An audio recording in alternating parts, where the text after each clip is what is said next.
sa inyong lahat para po sa ating pagninilay. Atid ko po mula dito sa Tagaytay City.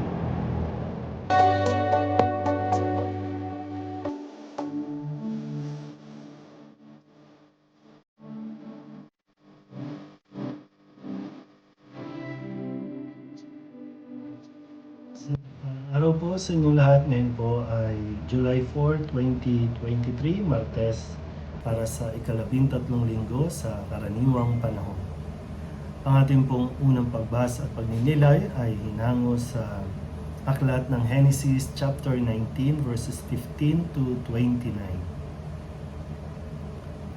Noong mga araw na iyon, inapura ng mga anghel si Lot. Madali, ialis mo na ang iyong asawa at mga anak nang hindi kayo madamay sa pagkawasak ng lungsod. Nag-aatubili pa si Lot, datapwat sa habag ng Panginoon, halos kaladkarin na sila ng mga lalaki palabas ng lungsod.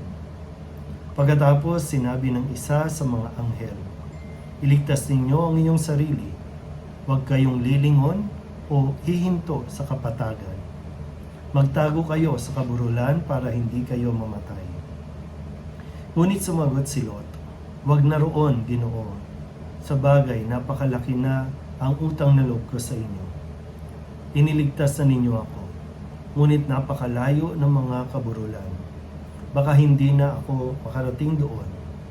Hindi ba maaaring doon na lamang sa maliit na bayang iyon? Oo, doon na kayo magpunta at hindi ko wawasakin ang bayang iyon.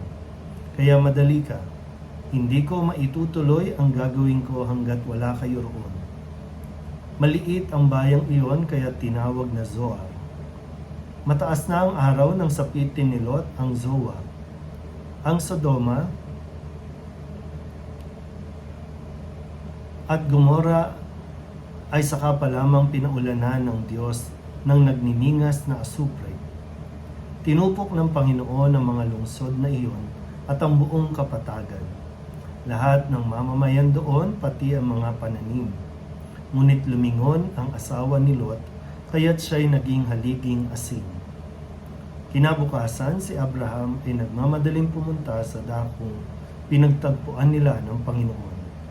Mula noon, tinanaw niya ang Sodoma at Gomora at ang buong kapatagan.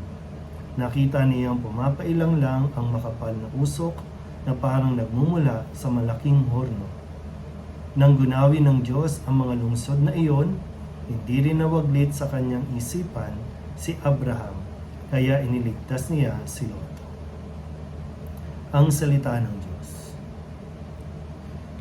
Muli po, isang mapagpalang araw sa inyong lahat. Narito po kami ngayon sa St. Paul's Center for Spirituality dito po sa San Alfonso, malapit po sa Tagaytay, kung saan kami po ay magkakaroon ng annual retreat, mga kaparian po ng Archdiocese of Manila. Para po sa ating pagninilay sa araw nito, narinig natin ang kwento ng paggunaw sa Sodoma at Gomora. Ito yung mga bayan na namuhay sa kasalanan. Kumaga lahat na ng kasalanan na maisip mo ay nangyayari na dito sa bayang ito ng Sodoma at Gomora, kung kaya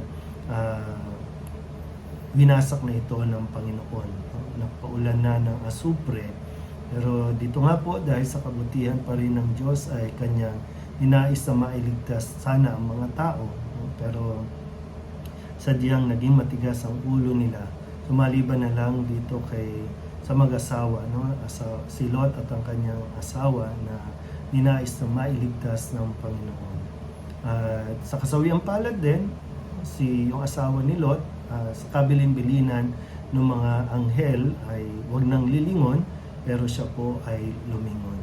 Nais ko pong dito ituon ang ating pagninilay sa araw nito. Gaya ng nasabi ko, ang Sodoma at Gomora ay nagkaroon ng mga karumal-dumal na kasalanan o pagkakasala. So, kumbaga, ito yung lugar na kasalanan. Dahil nga sa paglingon ng asawa ni Lot, siya po ay naging asin. Minsan po, sa marami sa pagkakataon, no, sa buhay natin na minsan nakakaalis na tayo sa pagkakasala, either sa lugar, sa tao na nagdudulot sa atin ng pagkakasala. Marami pa rin pagkakataon na pilit pa rin natin itong nililingon, pilit pa rin natin itong, kasi no, pag nililingon natin, umaabot pa rin sa punto na natutokso pa rin tayo para gawin ang mga kasalanan na atin pong nagawa o nagagawa. Ito yung maganda, no, na mapagnilayan natin na kung nakaalis na tayo, hindi naman tayo basta nakaalis dahil lang sa sarili natin, kundi sa tulong ng Diyos. No? Kung nakaalis na tayo, talagang kailangan natin ng ibayong lakas para wag nang lingunin yung lugar, yung mga tao na nagiging sanhi ng ating pong pagkakasala. Para nang sa ganon ay hindi na mas matindi ang mangyaring kapahamakan sa ating, no? Isipin, no? Maganda po na isipin at pagnilayan natin muli, no? Nakaalis na tayo. Ano ba yung mga pagkakataon sa buhay natin na nakaalis na tayo doon sa gawaing iyon? Pwedeng bisyo, no? Nakaalis na tayo doon pero sadyang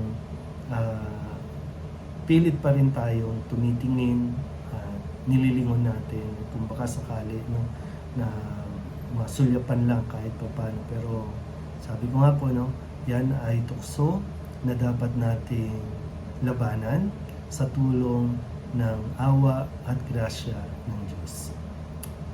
Muli po, isang mapagpalang